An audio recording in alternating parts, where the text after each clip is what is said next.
እግዚአብሔር ሰማይንና ምድርን ፈጠረ በመጀመሪያ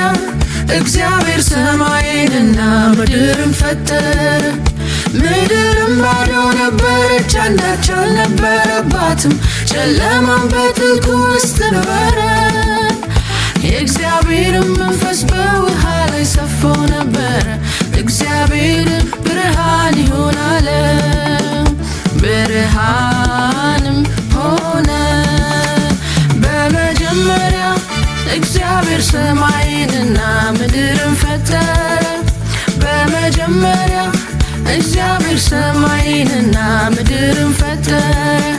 ምድርም ባዶ ነበረች አንዳች አልነበረባትም ጨለማም በጥልቁ ውስጥ ነበረ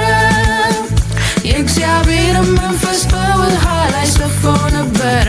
እግዚአብሔርም ብርሃን ይሁን አለ ብርሃንም ሆነ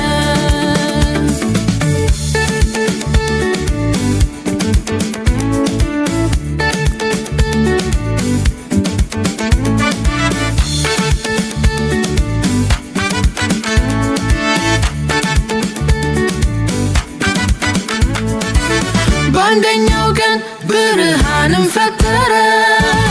በሁለተኛው ጠፈርን ፈጠረ በሶስተኛው ዛፎችና ቡቃያ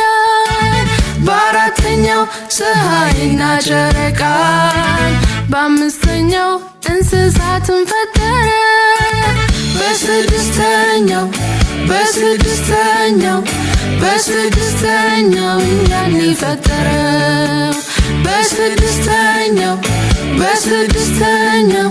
በስድስተኛው እኛን ፈጠረ በሰባተኛው ቀን አረፈ በሰባተኛው ቀን አረፈ በሰባተኛው ቀን አረፈ በሰባተኛው ቀን አረፈ